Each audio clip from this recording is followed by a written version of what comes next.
Hey everyone, and welcome back to the channel.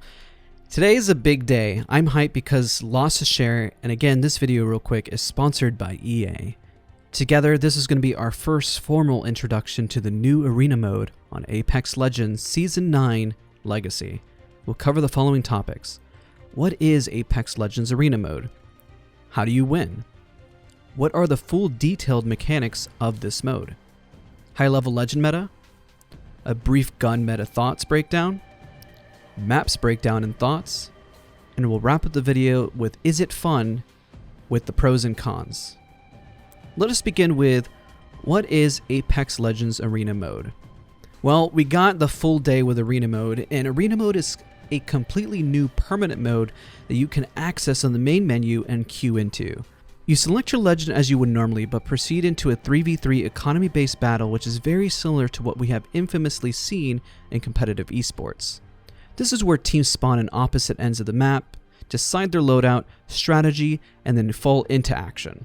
So now, the next question is, how do you win? To win a single round, you do so by eliminating the enemy team. You want to be the last person standing. When the match ends, you will gain economy points, or in this case, crafting materials. The overall team victor is decide if the team reaches match point. Initially, this is achieved by your team winning a total of 3 rounds. If the teams are tied 2-2, then the tiebreaker system kicks in. It works very much like tennis, where you cannot win by being only 1 point or round ahead. You have to create a gap to win on match point. This tiebreaker process keeps going until 9 total rounds have been completed. At the last round, sudden deathmatch goes into effect, which is a mechanic that we'll further break down in just a moment. Now we know how to win. Let's break down every mechanic of this game mode. Each round you'll gain more economy to purchase the following: guns, grenades, legend abilities, and of course healing items. A very important note, all items purchased are completely wiped going into the next round. So don't go too trigger happy purchasing everything. Make sure that you take what you need. Otherwise you'll go into the next round with virtually nothing. Outside of crafting materials, of course, that you earned, and of course the round bonuses. Remember, this includes all guns, upgrades, healing, and abilities you have purchased. Each item cost is based on the effectiveness in the arena. Let us highlight the fact that the P2020 and the Mozambique are free. So let's break down what items are provided to you for free outside of those 2 guns are a blue helmet and blue armor. These scale as rounds keep going. After 2 rounds, your helmet and armor get upgraded to purple. Once in the final round and you go into sudden deathmatch, like we mentioned before, your armor is now red, the highest level. Now, economy or crafting points is gained through the following ways. You get 75 crafting materials per kill. You get the current round bonus that keeps scaling. An example, 550 provided flat rate at the start, 800 the next round, and more. It keeps scaling and keeps going based on the round bonus. Canisters are placed strategically across the map. This will provide you 200 crafting points. Only one person has to click on the canister to get the whole team's crafting points, making it vital to make for some plays, as the extra crafting can make and break some encounters, having an extra ability to utilize. Finally, the materials left over from prior rounds you did not utilize carry over, so you can be smart about this and not spend anything at all or go in for very little, what they call an esports and economy round, then pull out the heavy guns and bring in utility when coordinating with your team. Outside of economy, you can be smart about your materials, as each map has strategically placed bins. These bins, just like standard Battle Royale containment items, have specifically healing items for you. You'll find batteries, cells, phoenix kits, all that located here. The biggest part of this that is different from the other game is that there is pressure still from the zone. An iconic mechanic of most Battle Royale is the zone is always closing. Once you select your legend, you're placed at your spawn point. You buy your loadout and utility, then once the timer is out, it is time to get into position. On the map, just like the Battle Royale version, you see where the zone is going to close.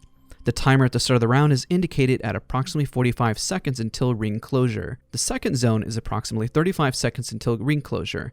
Then the third zone is approximately 25 seconds until ring closure. This mechanic is really intense as it keeps the rounds going, and it drives incentive to fight for positioning and adds what I consider an extra layer of fun. Quick advice for those new to Arena as we delve into our legend breakdown. As a beginner, Bloodhound provides great utility to know where enemies are by scanning. It's really great for learning how enemies will position. Loba provides for beginners an easy way to loot the bins and grab extra materials in the arena. If you're new and plan to play aggressively, Lifeline, Octane, and Fuse are a really great start. Lifeline provides a quick rest to teammates, Fuse can provide some leverage in terms of learning grenades, and Octane is easy as moving faster helps you learn and adjust to Apex Legends speed and movement. Once you learn to fight and understand the movement, you'll start to delve into abilities and movement from Horizon, Pathfinder, Wraith, and much more. If you plan to play defensively, Rampart setting up walls is going to be great to learn, especially if you're not good at positioning. Placing a wall will teach you how to approach a fight. Reason why to wait on Gibraltar, Caustic, and Watson is understanding their abilities. Caustic is great, but you need to know the downside of his gas and how it impacts teammates. Watson, you need to understand her fences and her ultimate ability. Gibraltar can be positive and a great secondary choice, just need to know where and how to throw his bubble. So just go into the test range and really work on some of these initial abilities. Now let's go through every single legend and talk very high level on how they played based on our brief experience, really playtesting the new arena mode. Now with all the mechanics we spoke about, legend abilities also turn the tide in a fight. Picking composition can be very helpful in your overall goal for your team. Let us go into the brief summary. This is only going to be 1 or 2 sentences for each and every legend and how they played out. In a future video, we'll break down all of Valkyrie's abilities and her role in Arena, so don't forget to subscribe for more of that content. Let's start with Bloodhound. Because the map is not exactly small, Bloodhound scans can be extremely vital to know where to make a play and where your enemy might be holding, essentially giving you those free wall hacks. Utilize those abilities to your advantage and use your scans sparingly. Gibraltar, just like in any tournament, will create space with his bubble. His ultimate can force enemies out of position. Also, his bubble res combo is really effective in Arena, making for the enemy having to push on your positioning. Now with Lifeline, speaking of fast reses, makes her even more viable than she was, but also helps us understand why her adjustment was necessary. That 1v1 and also power of a res is still very game breaking in a positive way. Being able to pick up a down enemy and then instantly return fire on somebody who's trying to make a push is extremely effective. Anytime she was utilized during Arena, I felt the pressure once the res was off, and I had to make a play to making sure that Lifeline was not being effectively used. So she definitely has her place, and also her heal can be very vital to her team. Now with Pathfinder, his ultimate provides less of that third-party potential. Pathfinder's great at fighting angles and pushing his squad up to height, which he definitely have some utilization in some maps, but his grapple is extremely useful to make a push and reposition. Let Pathfinder get the off angles for your squad. Now Wraith has always been known as the ultimate duelist before, but now in the arena she really shines, able to get out of dodge and reposition with her tactical ability. It makes her extremely effective and very powerful in Arena. Her ultimate ability may not have as much use, but her Q to reposition to get with her teammates and rotate to get into a better spot was very effective from what we could see. Now with Bangalore was utilized less from what I saw based on various encounters. Bangalore can still provide cover to either push or provide defense. She's a great offensive legend, especially for her passive ability, increasing her mobility for a 1v1 encounter.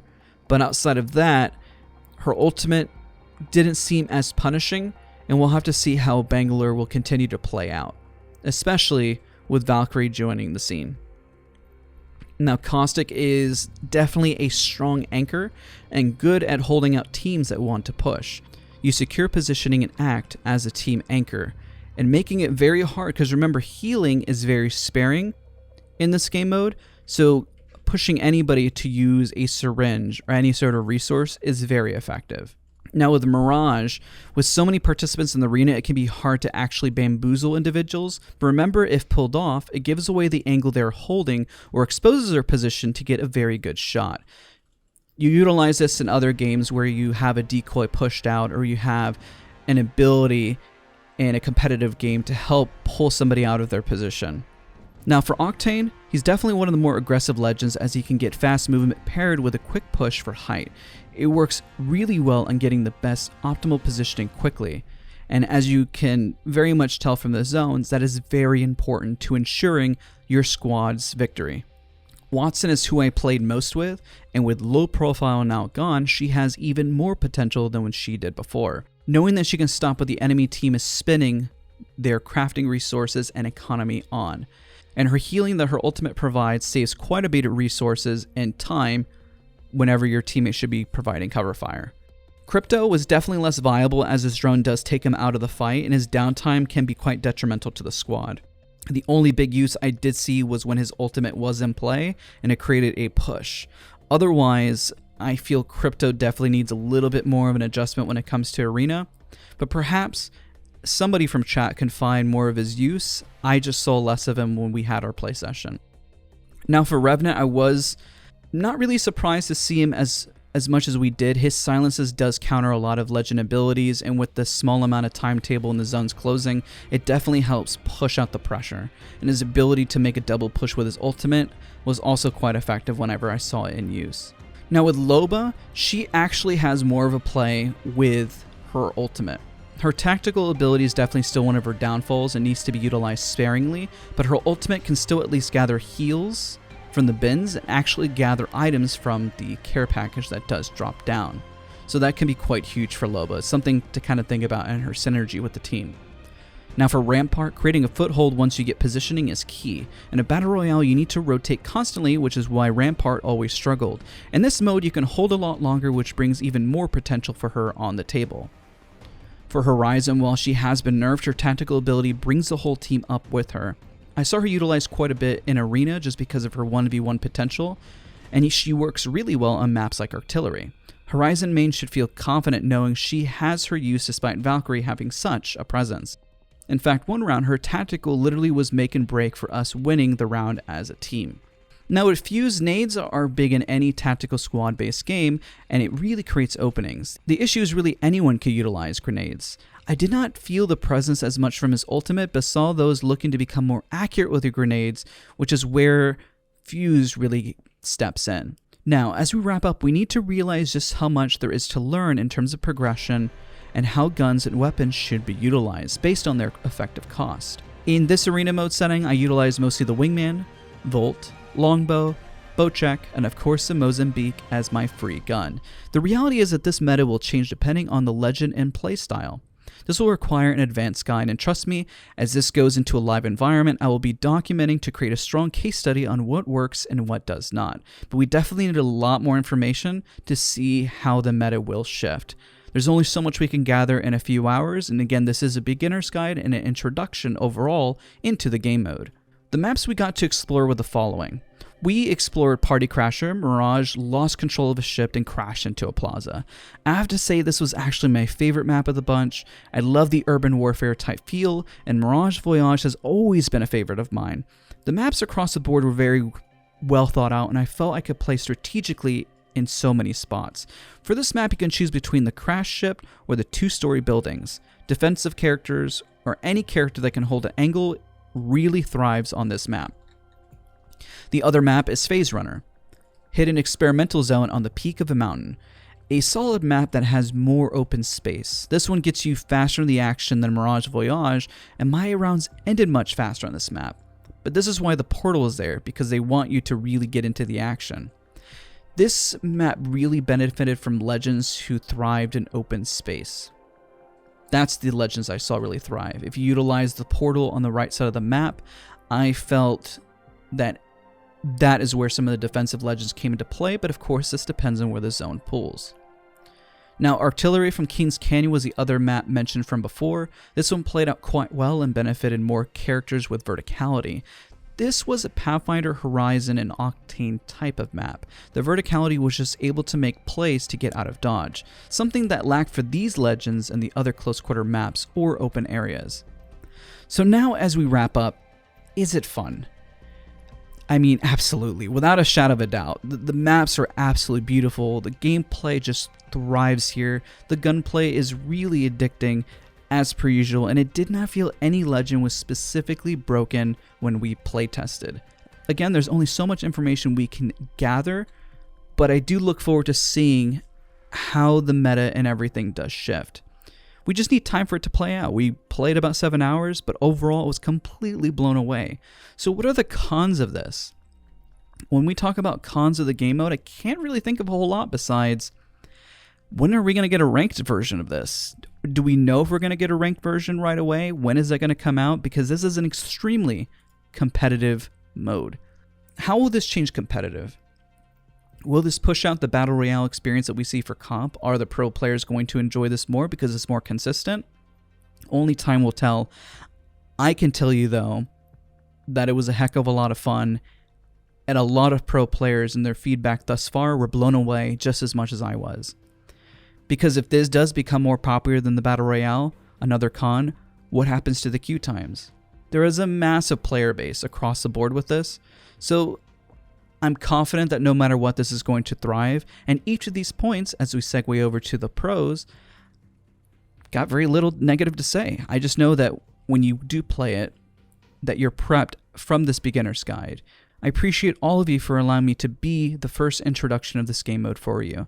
I hope this gets your thoughts turning to prep for the future ahead, gets you excited, get that squad ready, build potential comp ideas, and most of all, just get ready to have some fun. Get those first impressions out of the way.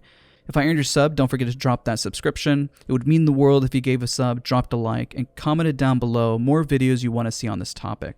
Thank you all for watching, and I welcome you to Apex Legends Season 9 Legacy.